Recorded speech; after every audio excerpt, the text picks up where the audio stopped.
The bus rolled through the gates of Coronado Navy Base just as the clouds above began to break, letting shards of California's sunlight leak through. Inside the bus, 40 men and women sat stiff, nervous, clutching duffel bags and folders, trying to look brave for the most terrifying moment of their lives. Day one of basic conditioning before SEAL selection. Among them sat a slim, quiet young woman with auburn hair tied back in a strict regulation bun.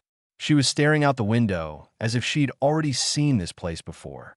Her name was Claire Dawson, though no one bothered asking yet. To everyone else, she looked like the type of recruit who wouldn't last 5 minutes. The moment the recruits stepped off the bus, the yelling began. Chief Petty Officer Mark Granger, the towering, broad-shouldered instructor with a voice like gravel being crushed under tank tracks, marched up and down the line, screaming orders so loudly it rattled the windows of the nearby admin building. "Look at this. I asked for warriors, and they send me tourists," he shouted, stopping in front of a tall blonde recruit named Evan Mercer, who stood trembling. "You think you're ready for this, cupcake?" "No, Chief." Yes, Chief." "Oh, fantastic." Another poet. The chief rolled his eyes and kept moving. When he reached Claire, he halted. His eyes narrowed, scanning her up and down. "What is this? A stray lost from yoga class?" he barked in her face. She didn't flinch. He hated that she didn't flinch. "What's your name, princess?" "Recruit Dawson, Chief," she answered calmly. Her tone wasn't arrogant. It wasn't shaky. It was controlled, rehearsed, like she'd spoken to men like him before. Point two recruits behind her snickered.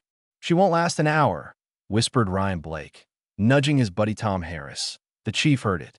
He smirked, leaned in close to Claire, and yelled loudly enough for everyone to hear. "Is that right? You hear that, Dawson? They think you're done before you even begin." Claire simply stared straight ahead. "Noted, Chief." "Noted." The chief laughed in her face. "Oh, we've got a comedian. I can't wait to break you." But he wouldn't. Not today. Not ever.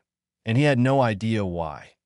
Not yet. The morning began with the infamous Welcome to Hell workout, push-ups until your arms shake, burpees until you collapse, sand sprints until the ground feels like glue pulling you down. Most recruits were coughing, choking on sand, or dry heaving by the first hour. Claire, however, moved with quiet precision. She wasn't the strongest or the fastest, but she didn't break form, didn't gasp for air, didn't collapse. She was steady, controlled, like she had a reserve tank no one could see. But the mocking never stopped. Evan groaned beside her. "Hey, Dawson, this your first time seeing sand? You look like you belong at the library, not BUD/S." Tom chimed in, probably joined because she saw a TikTok about empowerment. Ryan laughed. "Nah, bro. She looks like she's going to cry any second. Look at her face." She wasn't crying. She never had. Instead, she whispered something under her breath. Something none of them could hear. Whatever it was kept her going. When they reached the obstacle course, Ryan tried showing off, sprinting ahead, only to slip on the first wet log and crash on his back so hard the wind shot out of him like an escaping balloon. The recruits laughed. Claire didn't. She walked past him silently and completed the log climb without hesitation. She didn't celebrate. She didn't gloat. She just kept moving. But the cruelty got worse. During chow break, the recruits gathered around, sharing complaints, bragging about their pre-training, comparing PT scores like baseball cards. Claire sat alone at the far end of the table, eating quietly. That's when Ryan and Tom approached her. "Hey, Dawson," Tom said, slapping her tray so her food spilled onto her lap. "Oops." Ryan leaned close. "Why don't you just quit now? Save everyone time." She stared at the spilled food for a second, wiped it off her pants, slid the tray aside, and calmly said, "Move." It stunned them. No trembling, no fear, no anger. Just a command out, a simple, cold command. Tom stepped back. "What did you say?" "Move," she repeated. They didn't. They looked confused, angry, embarrassed. But before anything escalated, the whistle blew, summoning recruits back onto the field. They walked off, but not without throwing one last insult over their shoulder. This isn't a place for soft girls pretending to be tough. But Claire wasn't pretending. Claire was hiding by midday. Everyone was exhausted. The chief ordered them to the PT field for boat buddy trials, which required five-person teams to hoist 100-pound rubber boats over their heads and race down the beach. The men immediately banded together, leaving Claire stuck with the last group: Evan, Ryan, Tom, and a quiet, heavy-set recruit named Josh Miller. "Oh, great," Ryan muttered. "We're stuck with Dawson and Miller. We're losing this for sure. Just stay out of the way." Tom snapped at her. The whistle blew. The boat went up, and their team nearly collapsed instantly. Josh struggled under the boat's weight. Tom and Ryan cursed nonstop. Evan barked orders everyone ignored. But the strangest part? Claire carried more weight than all of them. Her shoulders never buckled. Her breath never hitched. When Josh stumbled, she slid under the center of the boat, lifting enough weight for him to recover. When Ryan slowed down, she nudged the boat higher on her shoulder so he could readjust. They finished third. Not great, but not last. Ryan threw the boat down in disgust. "This is your fault, Miller. And you too, Dawson." Josh looked ready to cry. Claire stepped between them, her voice calm but edged with steel. "You blame everyone except the mirror." The group froze. This wasn't timid Claire. This wasn't quiet Claire. This was someone else, someone dangerous. Tom stepped forward, shoving her shoulder. "Watch your mouth." She didn't move. She didn't blink. She looked at him the way surgeons look at wounds. Calculated, emotionless, focused. "You don't want to do that," she said quietly. "Oh yeah." Tom shoved her again. "What are you going to do?" He didn't finish the sentence, because at that exact moment, a deep, commanding voice cut through the air. "Hey. Knock it off." The towering figure of Senior Chief Logan Barrett, the highest-ranking SEAL officer in their training cycle, stormed toward them. He was a legend, tall, scarred, silent, with a reputation for destroying egos and building warriors. No one wanted his attention, especially not like this. "What's going on here?" Senior Chief Barrett barked. Ryan immediately pointed at Claire. She started getting lippy." "Senior Chief." Tom added, "Yes, sir. She's causing problems. This is supposed to be teamwork." Barrett turned his eyes on Claire. She didn't fold. She didn't stutter. She simply said, "They're lying, Senior Chief." "Why would they do that?" he asked. "Because I perform better," she answered plainly. The recruits around them snickered. Ryan muttered delusional under his breath. Barrett was about to respond, until something caught his eye. Claire adjusted her sleeve, pushing it up her arm slightly, revealing a partial tattoo, just a small piece of ink. But that was enough. Barrett froze, his eyes widened. Every muscle in his body went still. He grabbed her wrist, not roughly, but urgently, and pulled the sleeve higher. And there was a tattoo he knew that a tattoo he'd seen only a handful of times in his life, that a tattoo belonging to one of the most elite covert units ever formed. Ghost Squadron, an off-books special reconnaissance group known only to Tier 1 teams. Its symbol, a broken-winged eagle inside a circle of coordinates from an unmarked desert. Battlefield, no one outside that world had IT, no recruit should have it. And yet Claire Dawson did. The beach went silent. The wind itself seemed to stop. Barrett swallowed hard. "Where did you get this?" Claire's face softened, not fearfully, but painfully. "From my brother, sir." Barrett's expression shifted immediately. Shock, recognition, then something deeper. Respect, possibly even grief. Your brother was Commander Ethan Dawson?" The entire group froze like statues. Everyone knew the name. Commander Ethan Dawson was a classified ghost story whispered across bases worldwide. A SEAL Team 6 operator who saved an entire squad during a covert desert operation 3 years ago and died doing it. His death was buried in secrecy. His accomplishments were never publicly recognized. But inside the SEAL world, he was a myth, a hero. And standing here was his sister. Claire didn't answer the question directly. Instead, she said, "He taught me everything I know, Senior Chief." Ryan and Tom looked as if their souls left their bodies. Senior Chief Barrett exhaled slowly, then stepped back, giving Claire the kind of nod no recruit ever received on day one, a nod of honor, a nod of acknowledgement, a nod of caution. "Recruits," Barrett said, turning to the others, "this woman is more capable than any of you will ever understand. And if any of you lay a hand on her again, he paused, his voice dropping into something dark, you'll be dealing with me. The group said nothing. For the first time all day, Claire felt the world go quiet. Not peaceful, just quiet. Training continued, but now everything changed. The mockery stopped instantly. Ryan avoided her like she carried a live grenade.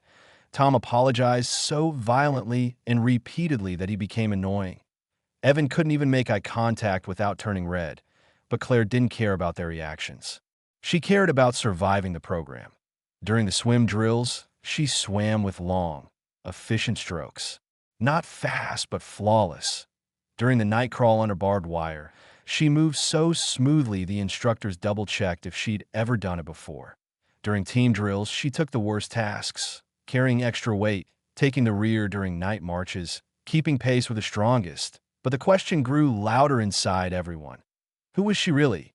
Why would the sister of a legendary SEAL join BUD/S quietly, anonymously, without special treatment? Why would someone who clearly had high-level training choose to suffer through the mud like everyone else? They got their answer that night. After lights out, when the recruits lay in their bunks exhausted, Claire sat outside the barracks alone on a bench, looking up at the stars. She didn't cry. She wasn't that kind of person. But she breathed differently, like each breath was weighed down by years of memories she carried alone. Senior Chief Barrett approached quietly. "Mind if I sit?" he asked. Not at all. He sat beside her, staring at the dark waves crashing against the shoreline. "We didn't tell anyone who you were," he said. "They wouldn't care." "No, barret replied. They would care too much. That's why you kept it quiet." Claire didn't deny it. He studied her for a moment. "What made you come here, Claire?" She hesitated. Then she told him the truth. "The night before my brother's last deployment, he told me something I never forgot." She swallowed. "He told me, one day I won't be here to protect you. So you must become someone who doesn't need protection." Barrett nodded slowly. "And you took that to heart." "He died for his team," she whispered. "And when they visited us after the funeral, they told me he fought like 10 men. They told me he saved them." Her voice trembled for the first time. "But I never got to save him." Barrett softened. "You want to honor him?" "No, Senior Chief," she said. "I want to finish what he started. He believed I had something in me. Something worth sharpening." Barrett wasn't a man of emotion, but even he felt his chest tighten. "You know," he said gently, "your brother talked about you often." He said. Claire stiffened. "You knew him?" Barrett nodded. "He wasn't just a soldier to us. He was family." Claire blinked rapidly, stunned. "Why didn't anyone tell me?" "It wasn't our place," Barrett answered. "But seeing you today, I think he'd be proud." Claire swallowed the lump in her throat. After a long silence, Barrett stood to leave, but then turned back. "One more thing, Dawson." "Yes, Senior Chief. If you ever feel like quitting, remember who you carry on your arm." He nodded at the tattoo. She nodded back. He walked away. And for the first time since her brother's death, Claire felt something like purpose. The next day, Claire became someone else entirely. Not quiet. Not hidden. Not timid. She became a leader. She pushed the boat crew harder. She helped Josh perfect his form. She taught Evan breathing techniques to stop his cramps. She motivated Tom and Ryan so intensely that even they started respecting her authority. By midday, instructors watched her closely. Not because she was failing, but because she was rising. Her presence changed the team. They began winning races, finishing obstacle courses ahead of others, communicating better. Not because she was powerful, but because she knew how to lift others. During a particularly brutal log carry drill, Josh collapsed, tears streaking mud on his cheeks. I can't keep up," he sobbed. Claire knelt beside him. "Josh, look at me." He did. "You don't need to be the strongest. You just need to not quit." He sniffed. "Why are you helping me?" "Because someone once helped me," she said quietly. He nodded slowly, then stood, wiping his eyes, and the team finished the drill together. Even the instructors whispered among themselves, "Who is she? Where did she come from? She's a Dawson? No way." Even Chief Granger, who mocked her mercilessly on day one, now watched her with a new expression, something between respect and fear. But the true defining moment came at dusk. during surf torture. The recruits were ordered into the icy Pacific waters, linked arm in arm, waves crashing over their faces. The temperature dropped rapidly. Teeth chattered. Bodies shook. Minds began to fade. Only quitters get warm blankets, the instructors shouted from the shore. Ryan was the first to crack. I can't, my legs, Claire grabbed his wrist under the water. Stay with me. He sobbed. I'm done. I'm freezing. I can't. You can, she said firmly. Look at the horizon. Don't look at the waves. Look where you're going, not what's hitting you. Her voice cut through the panic around them. More recruits steadied. More held on. When the waves grew worse and the instructors yelled louder, Claire started singing quietly, something her brother used to hum during storms at a low, steady rhythm. Oh, steady, it kept the team together. Oh, steady, even the instructors paused to watch. Senior Chief Barrett stepped forward, arms crossed, eyes locked on her as the sun began to set behind her silhouette. He didn't smile, but he didn't need to. He knew. She wasn't. Just another recruit. She was the echo of a legacy that refused to die. When surf torture ended, the team stumbled out shivering, but they walked, not crawled, and the man who mocked her first, Chief Granger, pulled Barrett aside. She's not normal, Granger muttered. No, Barrett replied. She's a Dawson. That night, Claire sat on her bunk, wiping the salt water from her hair when the barracks door opened. Ryan, Tom, Evan, and Josh approached nervously. Claire, Evan said awkwardly, we owe you an apology. Ryan scratched his head. Yeah, we were jerks. Tom sighed. Actually, we were worse than jerks. Josh nodded. And you saved us today. Claire looked at them, expression unreadable. You don't need to apologize. Tom blinked. We don't. No, she said with a faint smile. You just need to do better tomorrow. They all chuckled, relieved, embarrassed, grateful. Josh asked, can I be on your team permanently? She nodded. Of course. As I walked away, Ryan turned back. Hey, Claire. Yes. Who are you really? She thought for a moment, then answered softly. Someone trying to earn her place. The next morning, the entire base buzzed with rumors. Instructor Barrett pulled her file. She's not just good, she's trained. She's the sister of a legend. By afternoon, word spread so widely that other platoons stared when she walked by, wondering if the stories were true. Some respected her instantly. Some resented her. Some feared her. But she didn't let any of it distract her. Her mission wasn't attention. Her mission was purpose.